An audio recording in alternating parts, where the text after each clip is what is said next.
Susan Miller sat at her desk in the small Oak Ridge Public Library, checking in returned books on a quiet Tuesday afternoon. The gentle beep of the scanner and the familiar smell of old paper brought her comfort.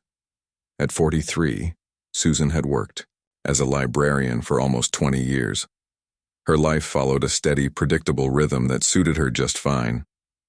Her phone buzzed with a text message. It was from her younger brother, Joe.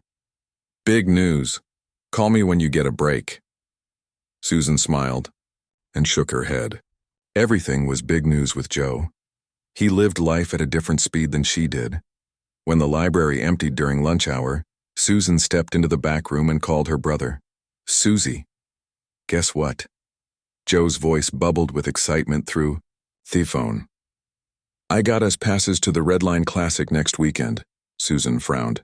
"The what?" "The Red Line Classic. Only one of the biggest racing events in the country," Joe explained. "I've been working with the Dixon racing team for 3 months now, and my boss gave me 2 passes. You have to come with me." Susan's stomach tightened. A car race was the last place she wanted to go. She knew nothing about cars beyond driving her old blue sedan to work and back. "Joe, I don't know the first thing about racing." "That's okay. I'll explain everything. Plus, there's a big dinner the night before with all the teams. I need someone to keep me company. Please, Susie. It would mean a lot." Susan sighed. Joe had always been there for her, especially after her divorce 5 years ago. He had helped her move, fix things around her house, and made sure she didn't become a complete hermit. The least she could do was endure 1 weekend of loud cars. For him, "Fine. But you owe me." "Yes. You're the best sister ever. I'll pick you up Friday at noon. We need to drive to Cedar Grove. That's where the track is." After hanging up, Susan tried to focus on her work, but worry crept in. What would she wear to a racing event? What would she talk about with racing people? She had never felt so out of her depth. That evening, Susan searched online for what to wear to a car race and basic car racing terms. The results overwhelmed her. There were so many types of races, cars, and terms she didn't understand. Words like downforce and drafting and apex meant nothing to her. She closed her laptop, feeling even more anxious than before. On Friday, Joe arrived right on time, his car packed for the weekend. Susan brought a small overnight bag and a book, just in case she needed to escape. "You're going to love this," Joe said as they drove. "The energy at these events is amazing, and wait until you see the cars up close." Susan smiled weakly. "Just don't leave me alone with people who expect me to know things." Joe laughed. "Don't worry. Most people are friendly and they love explaining racing to newcomers." The drive to Cedar Grove took 3 hours. As they got closer, Susan noticed more cars with racing stickers and logos. When they finally arrived at the hotel near the track, the parking lot was filled with expensive cars and people in team jackets. "The pre-race dinner is tonight at 7, Joe said as they checked in.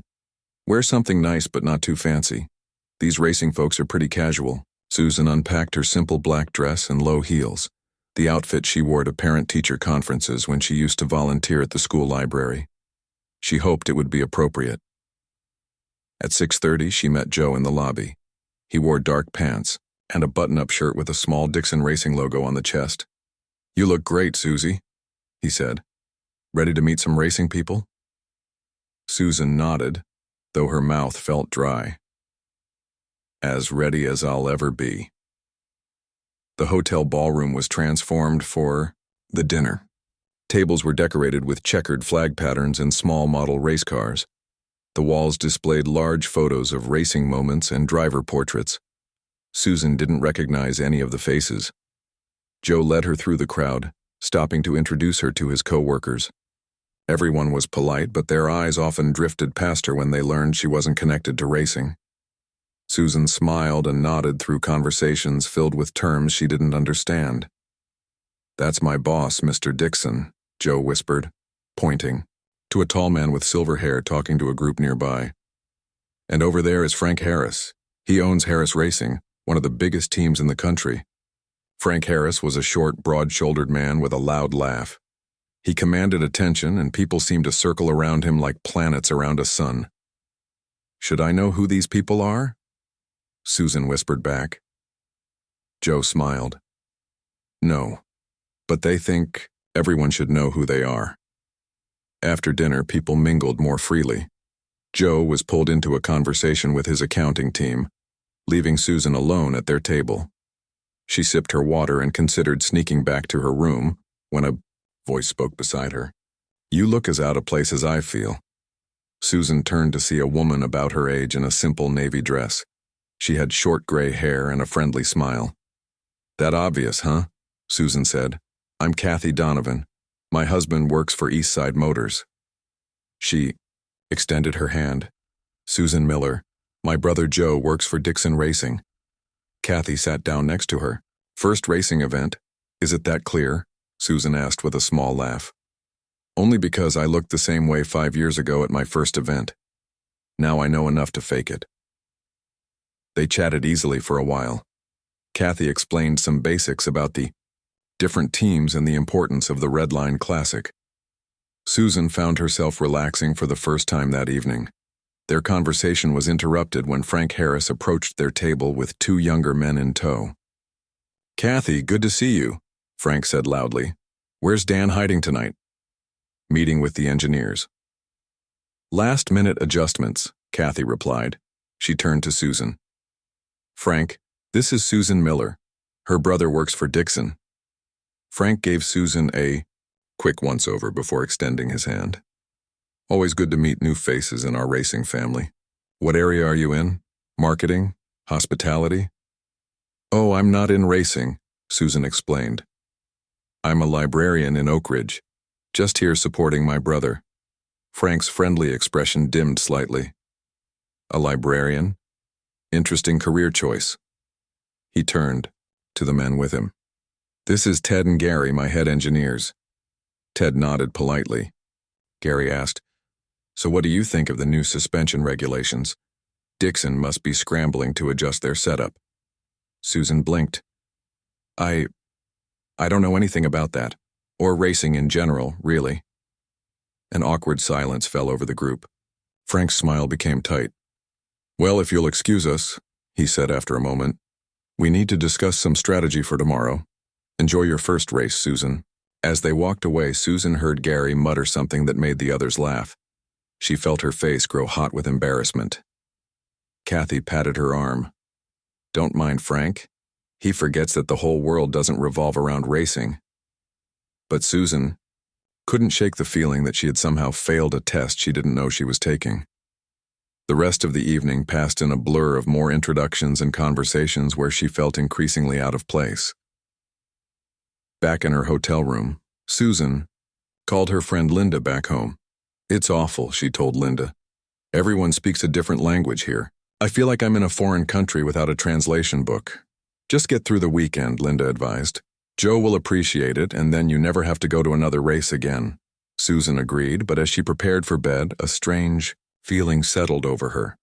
It wasn't just embarrassment from the evening's awkward moments. It was something else. A sense that she had been judged and dismissed without a fair chance. For some reason, this bothered her more than it should have. Susan had never cared much about the opinions of strangers before. Why did Frank Harris's dismissal sting so sharply? As she drifted off to sleep, Susan couldn't know that tomorrow at the track would bring an even more humiliating moment.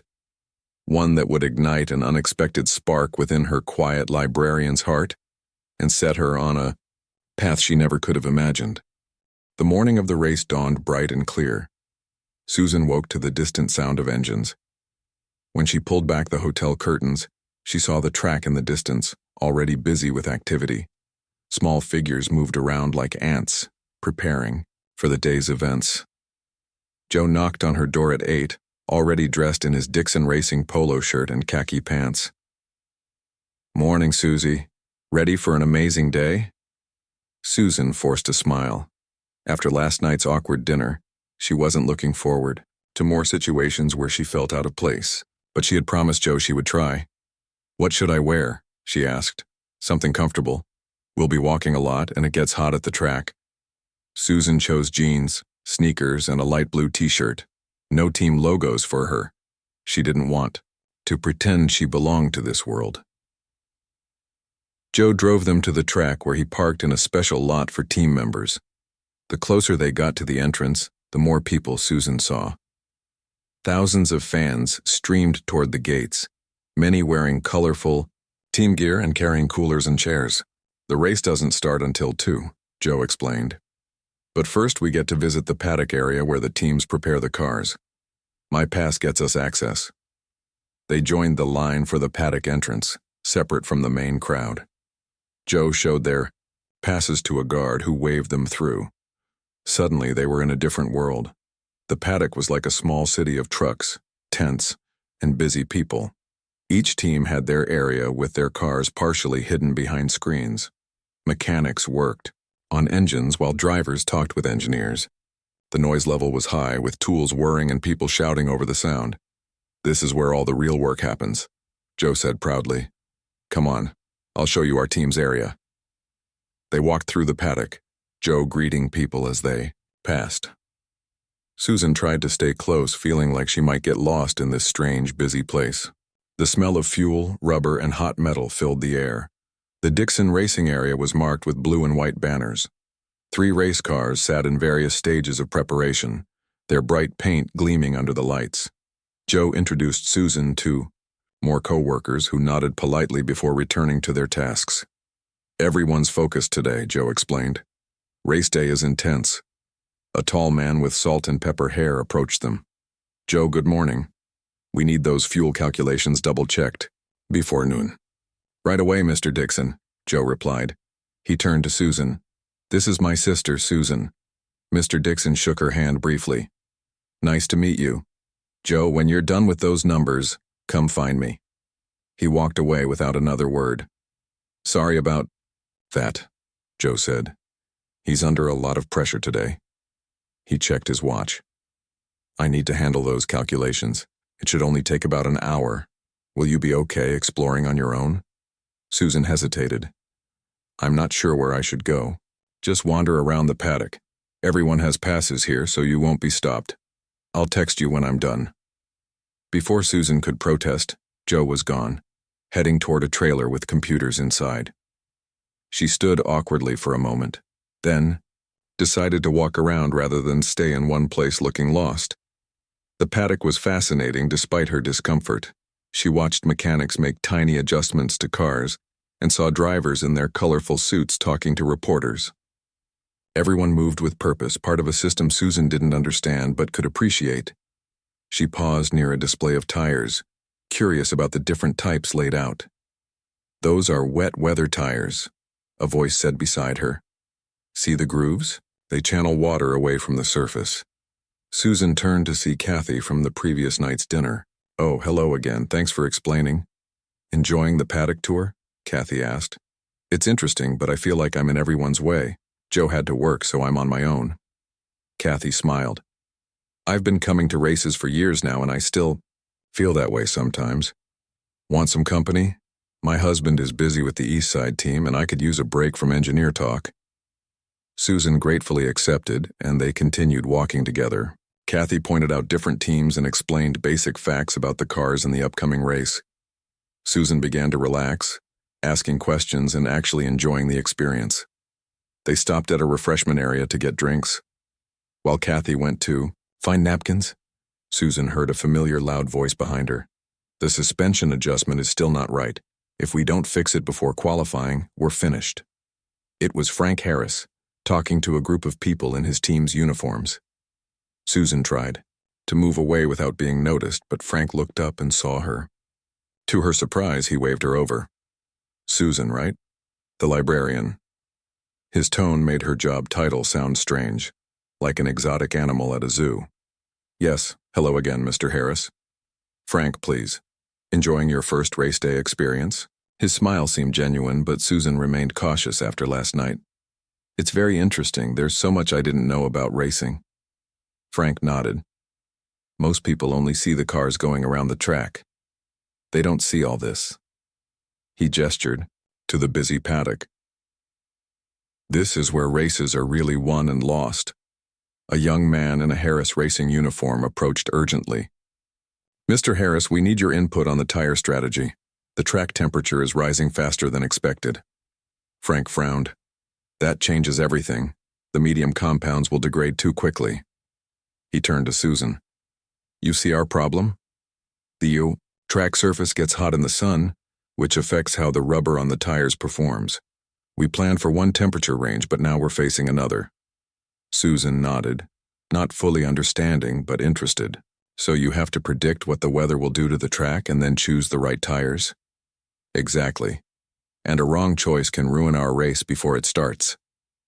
Frank seemed pleased by her question. "What would you do in a library if suddenly all your carefully organized books had to be reshuffled based on changing rules?" The question caught Susan off guard. "Well, I'd try to find a pattern in the new rules. Libraries are all about systems and categorization. If the system changes, you need to understand the new logic behind it." Frank raised his eyebrows. "Interesting way to look at it." He turned back to his team member. "Let's go check the latest weather data." Before walking away, Frank looked back at Susan. "You should come to the pit wall during qualifying. See how we handle these decisions in real time. Ask for Rick at our pit entrance in about an hour. He'll show you where to stand." Susan was surprised by the invitation. "Thank you, I might do that." Kathy returned with napkins and saw the exchange. "Was that Frank Harris talking to you?" "Yes. He invited me to watch qualifying from their pit." Kathy looked impressed. "That's unusual. Frank doesn't typically welcome outsiders to his team's space during critical times." Susan shrugged. "He probably was just being polite." They continued their tour, but Susan kept thinking about Frank's invitation. Despite her embarrassment the previous night, she was curious to see more of how this world worked. When Joe texted that he was still busy with calculations, Susan decided to take Frank up on his offer. She made her way to the Harris Racing pit entrance and asked for Rick. A serious young man in a team uniform appeared. "Ms. Miller? Mr. Harris said you might come by. Follow me, please."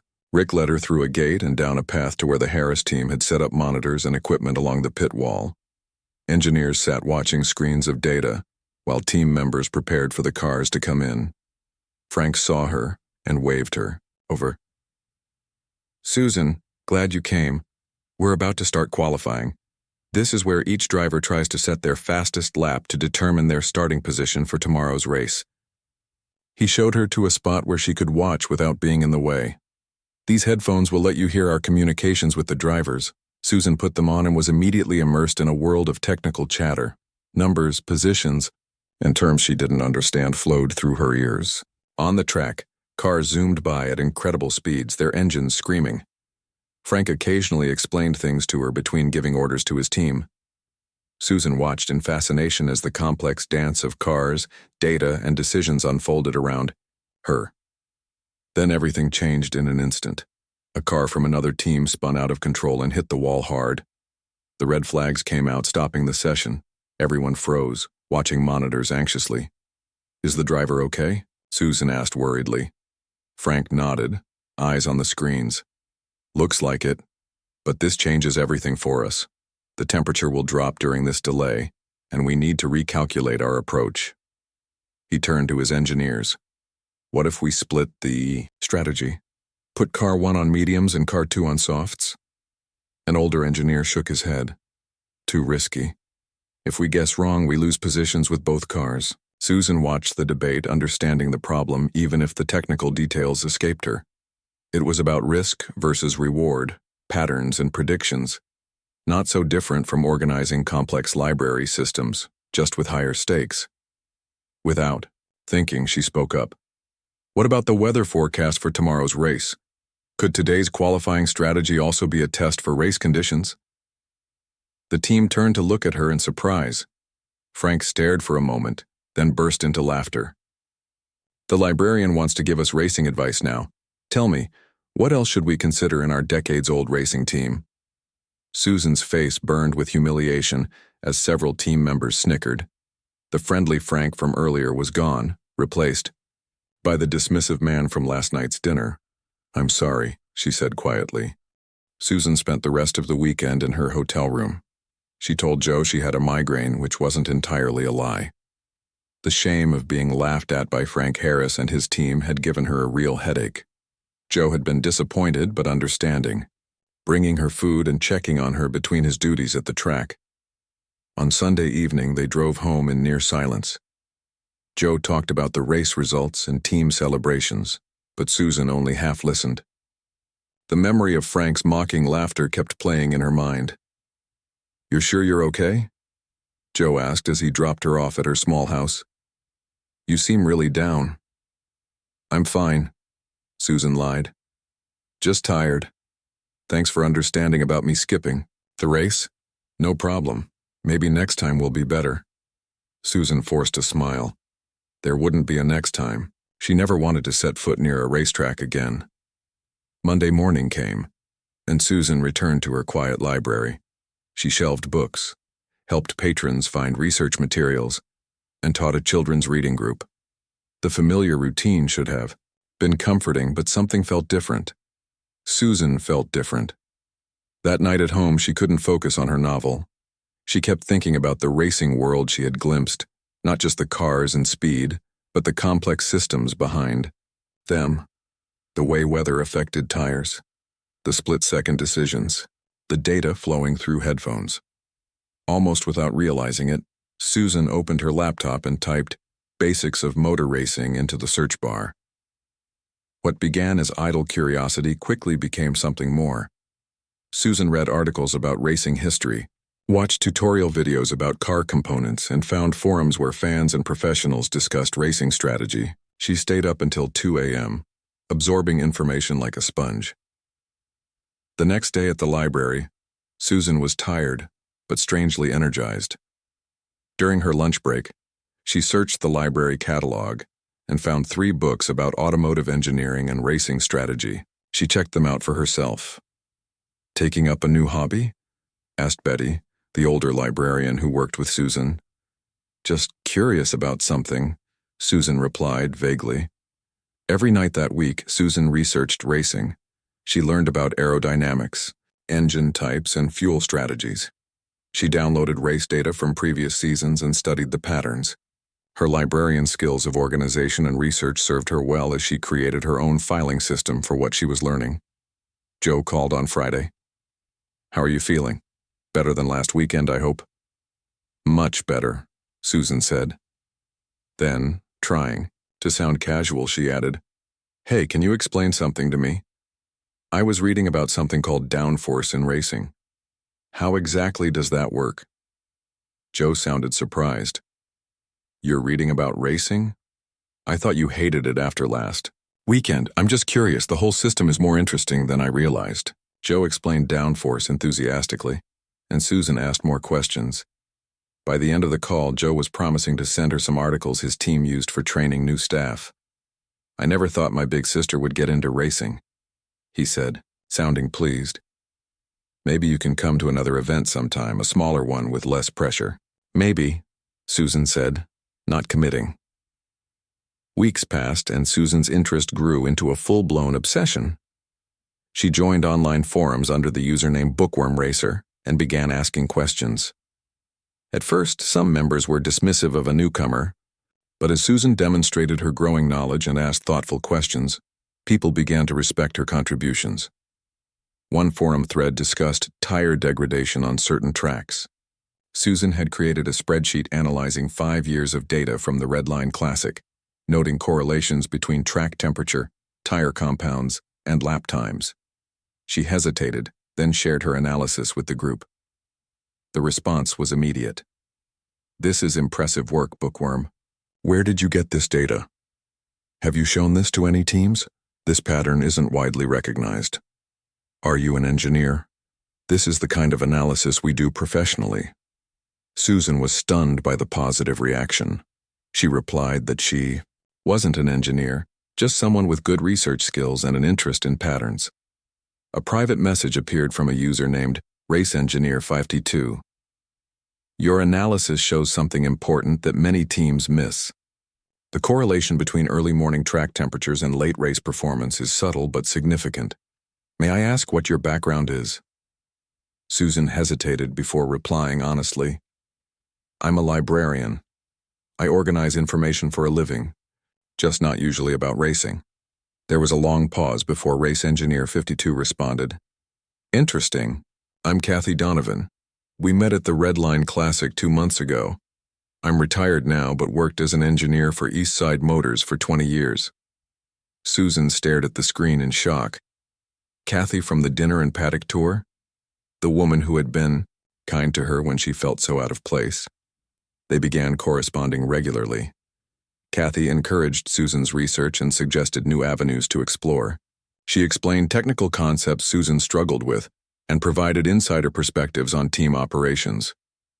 You have a fresh way of looking at racing data, Kathy wrote. You're not burdened by traditional thinking that blinds many long-time racing people to new patterns.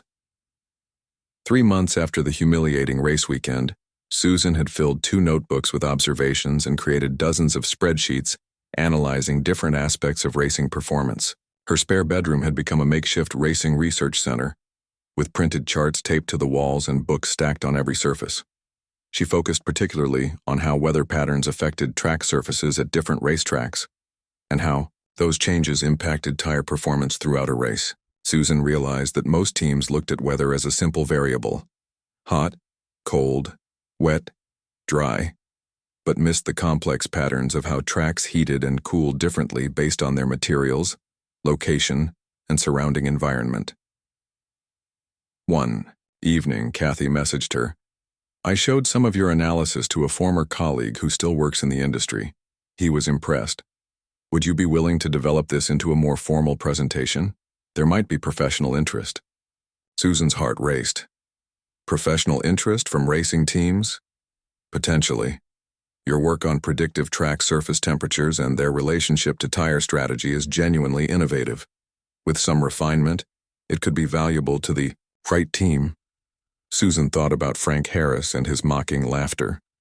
What would he say if he knew the librarian had developed a racing strategy that impressed a veteran engineer like Kathy? The thought gave her a burst of determination. I'll do it, she replied to Kathy. Tell me what you need. For the next 2 weeks, Susan worked every evening refining her analysis. She created clear charts showing how her predictive model had correctly anticipated tire performance in recent races. She wrote a detailed explanation of her methodology in simple, accessible language. When she finished, she sent everything to Kathy, who responded enthusiastically. This is excellent work, Susan. I've shown it to Pete Williams, the head engineer, at Riverside Racing. They're a mid-level team looking for any edge they can get. Pete wants to meet you. Susan was stunned. Meet me? But I'm not a professional. I'm just a librarian who got curious. Sometimes the best innovations come from outside traditional thinking, Kathy replied. Riverside has a test session at Westfield Track next month. Pete would like you to come observe and discuss your ideas in person. I'll be there too, if that makes you more comfortable. Susan sat back in her chair, overwhelmed. From being laughed out of the paddock to being invited to consult with a professional team, all in just 3 months. Part of her wanted to decline, to stay safely in her world of books and quiet research. What if this was another opportunity for humiliation? But a stronger part of her, a part she hadn't known existed before that weekend at the Red Line Classic, wanted to see this through. Frank Harris had made her feel small and insignificant, but her work since then had proven he was wrong to dismiss her. Susan called Joe. Remember how you said I might want to come to another race sometime? What do you know about Riverside Racing? Joe sounded confused. They're a decent mid-pack team. Why do you ask? Susan took a deep breath. Because their head engineer wants to meet with me to discuss my racing research. The silence on the phone lasted so long that Susan thought the call had dropped. Finally, Joe spoke, his voice filled with shock. You're what? It's a long story, Susan said, smiling to herself. But I think I'm going back to the track. The Westfield track looked smaller than the Red Line Classic venue, but Susan still felt nervous as she parked her car in the visitor section. This time, she came alone. Joe had offered to join her, but Susan wanted to stand on her own. She wore neat black pants and a blue button-up shirt, professional but not pretending to be something she wasn't. In her bag, she carried a tablet with her research and a notebook for taking notes. Kathy waited for her at the entrance, smiling warmly. "You made it. How was the drive?" "Fine, thanks," Susan replied, trying to hide her nerves. "Is Mr. Williams here?" "Pete's in the garage with the team. They're testing some setup changes this morning." Kathy led Susan toward a row of garages where crews worked on several cars. "How much have you told your brother about all this?" Susan laughed. "He's still in shock. He can't believe his bookworm sister has been secretly studying racing strategy for months." They reached the Riverside Racing Garage, where mechanics swarmed around two blue and white cars. A tall man with glasses and a team headset noticed them and walked over. "Kathy, good to see you." He turned to Susan with an extended hand. "And you must be Susan Miller, Pete Williams, head engineer for Riverside." Susan shook his hand firmly. "Thank you for meeting with me, Mr. Williams." "Pete, please. Kathy has shown me some of your analysis. I have to admit I was skeptical at first. We get a lot of armchair experts claiming to have the next big innovation." His expression softened. "But your work shows real insight. I'm curious to hear more."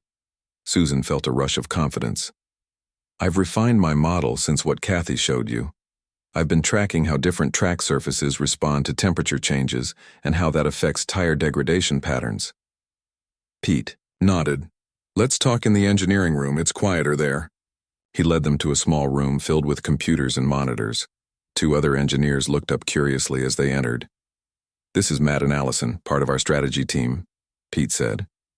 "I've asked them to join us because if your system has merit, they'd be helping implement it." For the next hour, Susan presented her research. She explained how she had analyzed 5 years of race data across different tracks, weather conditions, and tire compounds. She showed patterns in how certain tracks heated differently depending on time of day, cloud cover, and recent rainfall. "Most teams focus on air temperature," Susan explained. "But track surface temperature changes at different rates based on materials and environment. If you can predict these patterns more accurately, you can make better tire choices and timing for pit stops." The engineers asked tough questions, testing Susan's knowledge. She answered what she could and admitted when she didn't know something. To her surprise, her honesty seemed to impress them. "This approach is unconventional," Pete said finally. "But the data backs it up. We have a regional race here this weekend. Would you be willing to let us try your predictive model? You'd need to be here to help implement it." Susan hadn't expected things to move so quickly. "This weekend, I'd need to arrange time off from the library. We would compensate you as a consultant," Pete added. "And if it works, there could be more opportunities." Susan thought of her quiet library, her regular routine, and the comfort of her familiar world. Then she thought of Frank Harris laughing at her. "I'll be here," she said firmly. Over the next 3 days, Susan worked closely with Riverside's engineering team. They integrated her model into their race strategy software and ran simulations based on weather forecasts for the weekend. On Friday, Susan sat in the team's strategy room, watching data flow across screens as their drivers practiced on the track. Her heart raced every time the engineers used her model to make a decision. "Your predictions for the afternoon session were within half a degree," Matt told her at the end of the day. "That's better than our standard model." Susan smiled, trying to hide how pleased she was. The real test will be race conditions on Sunday. On Saturday, more teams arrived for the regional race. Susan kept a low profile, not wanting to draw attention. But as she walked through the paddock with Kathy, a familiar voice called out, "Kathy Donovan, I thought you were enjoying retirement." Susan turned to see Frank Harris approaching with a broad smile. He hadn't noticed her yet. Kathy smiled coolly. "Hello, Frank. Just helping some friends this weekend." Frank's eyes moved to Susan, and his smile faltered slightly. "Don't I know you?" "Susan Miller," she said, her voice steadier than she expected. "We met at the Red Line Classic earlier this year." Recognition dawned on his face. "Ah, yes, Joe Miller's sister, the librarian." "That's right," Susan said. Frank looked confused. What brings you back to the racing world?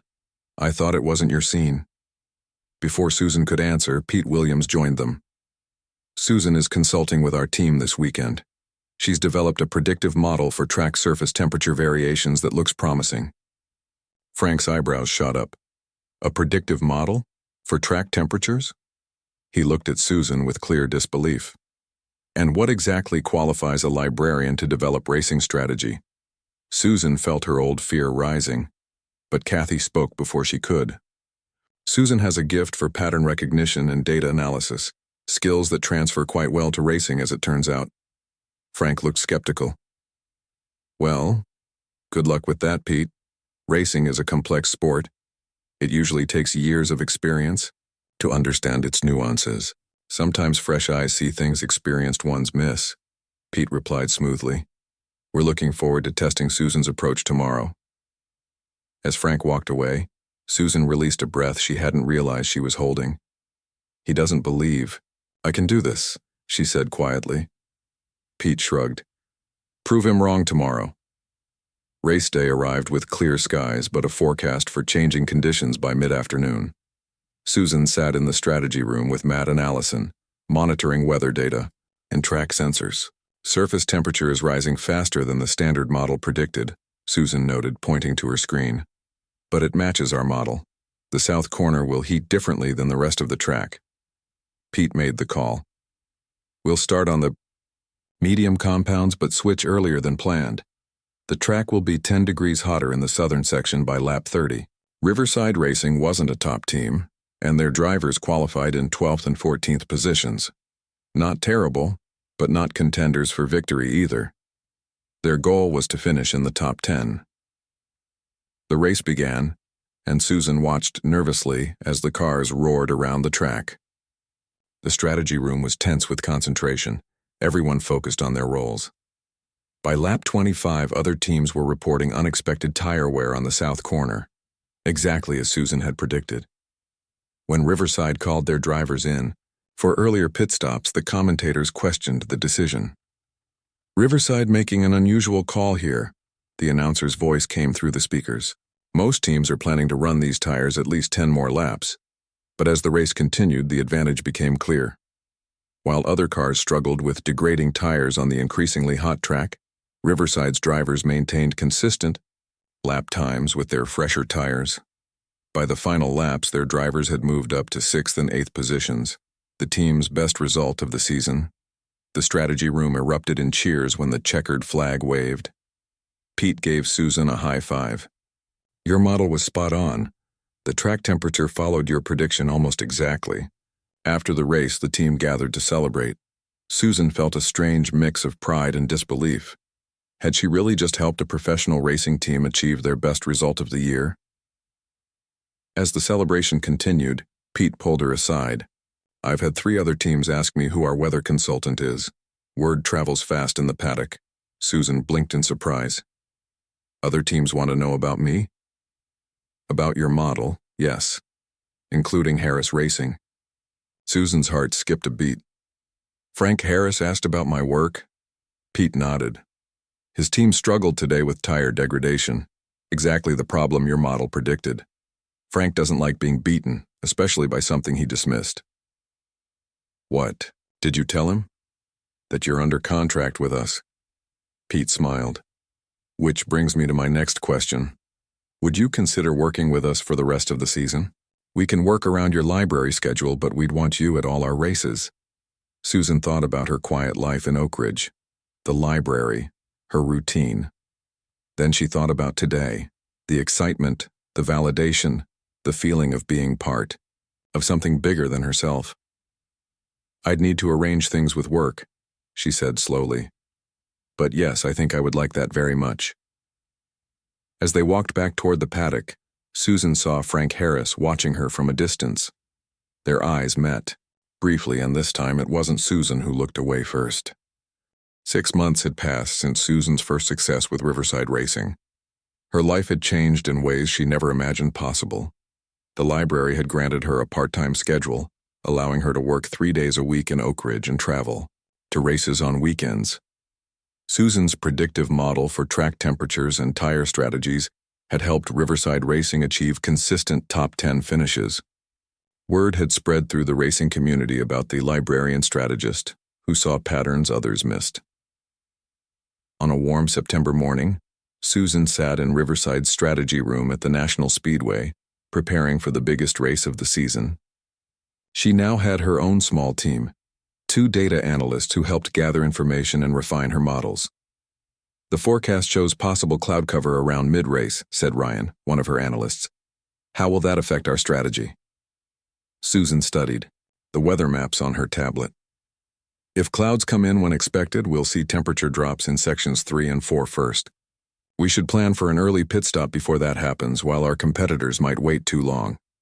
Pete Williams entered the room with a serious expression. "Susan, can we talk privately?" They stepped into a small office, and Pete closed the door. "I just got off the phone with Bill Mason, the owner of Riverside. He's been approached with an offer." Susan raised her eyebrows. "What kind of offer?" "Harris Racing wants to buy your contract. Frank has offered a significant amount to bring you and your system to his team for next season." Susan couldn't hide her shock. "Frank Harris? The same man who laughed at me for trying to understand racing?" Pete nodded. "The same. Your success has caught everyone's attention, especially after we beat his team in the last 3 races using your strategy." Susan felt a complex mix of emotions: pride that her work was valued so highly, satisfaction that Frank now wanted her help, and loyalty to the Riverside team that had given her a chance. "What do you think I should do?" she asked Pete. "Harris Racing has more resources than we do," Pete said honestly. "They could help develop your system further, give you a bigger team. But Frank can be difficult to work with. He likes to control everything." Susan thought for a moment. "I need time to think about it. Let's focus on today's race first." The race that day was a triumph for Riverside. Using Susan's predictive model, they perfectly timed their pit stops around changing weather conditions. Their lead driver finished in 3rd place, a podium position that the team hadn't achieved in years. During the celebrations, Susan slipped away for a moment of quiet. She found a spot overlooking the track, watching teams pack up their equipment. "Quite a view, isn't it?" a voice said behind her. Susan turned to see Frank Harris standing there. She straightened her shoulders. "Congratulations on your driver's 4th place finish." Frank smiled slightly. "Would have been 3rd if we'd had your insight on when to change tires." "Is that why you want to buy my contract?" Pete told you. Frank nodded. "Yes, that's part of it. But there's more." He moved to stand beside her, looking out at the track. "When we first met, I dismissed you because you weren't part of our world. I was wrong." Susan was surprised by his admission. Racing is a complex sport. It takes time to understand it. "Yes, but you saw something the rest of us missed. You approached racing with fresh eyes and found patterns we were blind to because of our traditional thinking." Frank turned to face her. "I don't just want to buy your contract. I want to create a new division at Harris Racing focused on predictive analytics, with you as the head." Susan blinked in surprise. "Me? Leading a division? I'm just a librarian," Frank interrupted. "That's exactly why it works. Your background in organizing information and finding patterns is precisely what racing needs more of." Susan was silent for a moment, considering the offer. "What exactly would this division do?"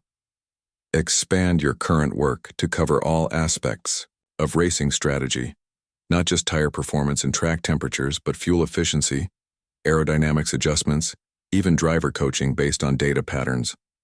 We'd build you a team of analysts and engineers." The idea was both exciting and intimidating. "I'd need to think about it. Riverside gave me my first chance. I owe them loyalty." Frank nodded. "I understand. But remember, your work could change racing strategy across the sport. With Harris Racing's resources, you could develop systems that help every team improve." After Frank left, Susan returned to the Riverside celebrations with her mind racing faster than the cars on the track. Q. Next week, Susan met with Pete, Bill Mason, and the Riverside team to discuss her future. They couldn't match Harris Racing's resources, but they offered her a partnership position and more control over team strategy. After much thought, Susan made a decision that surprised everyone, including herself. She would work with both teams, and eventually, with any team that wanted her input. Racing shouldn't be about keeping good safety innovations secret, she explained to Pete and Frank when she brought them together. What if we created an independent analytics company that provides track and weather pattern data to all teams? Teams would still develop their own strategies, but everyone would have access to better predictive models. The two competitors looked skeptical at first, but Susan laid out her vision with confidence. Think about it. We could make racing safer and more competitive by giving everyone access to better information about track conditions. You two would be founding partners in something that could change the sport. It took months of negotiations, but eventually, TrackSense Analytics was born. An independent company that provided detailed track condition data to racing teams across multiple racing series. Susan left her library job to become its first CEO, with financial backing from both Riverside and Harris Racing. 1 year after her humiliation at the Red Line Classic, Susan stood in the paddock of the same track, now wearing a TrackSense logo on her jacket. Teams from across the racing world used her predictive models, and driver safety had improved as tire failures decreased due to better strategy. As she walked confidently through the paddock, she passed a group of young women touring the facility. "Who's that?" one of them asked their guide. "That's Susan Miller," the guide replied. "She used to be a librarian before she revolutionized racing analytics. Now she runs TrackSense and advises most of the teams here." The young women looked at Susan with admiration as she passed. One of them, a shy-looking girl with glasses, stepped forward. "Ms. Miller, I'm studying data science, and I've read about your work. Would you have any advice for someone wanting to enter the racing world? Without a traditional background?" Susan smiled, remembering how lost she had felt in this same paddock not long ago. "Never let anyone make you feel like you don't belong somewhere because you're different. Sometimes the most valuable perspective comes from outside the traditional path." She invited the young woman to visit TrackSense's Trackside Center later. As she continued walking, Susan spotted Frank Harris talking with some team owners. He nodded respectfully as she approached. "Susan, we were just discussing the new surface at Westfield Track. Your team's analysis has everyone rethinking their approach for next month's race." "We've been running simulations all week," Susan replied. "I'll have the full report for all teams by tomorrow." As the conversation continued, Susan realized how completely her life had transformed. From the embarrassed librarian who knew nothing about racing to a respected industry innovator who had changed how teams approach the sport, all because she refused to accept that she didn't belong. Later that evening, Susan stood at the pit wall watching practice sessions. Kathy Donovan joined her, smiling proudly.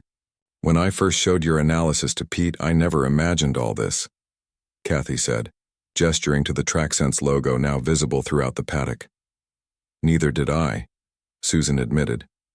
"I just wanted to understand why people like Frank Harris thought I didn't belong here. And now they can't imagine racing without you," Kathy said. Susan watched the cars speed past, thinking of her journey. The humiliation that had once burned so deeply had transformed into purpose, and eventually, into triumph. She had not only found her place in this world of speed and strategy, she had changed it, opening doors for others who might have been dismissed just as she was. As the sun set over the Red Line Classic track, Susan Miller, former librarian, now racing innovator, smiled at the thought of how the most unexpected paths could lead to the most meaningful destinations.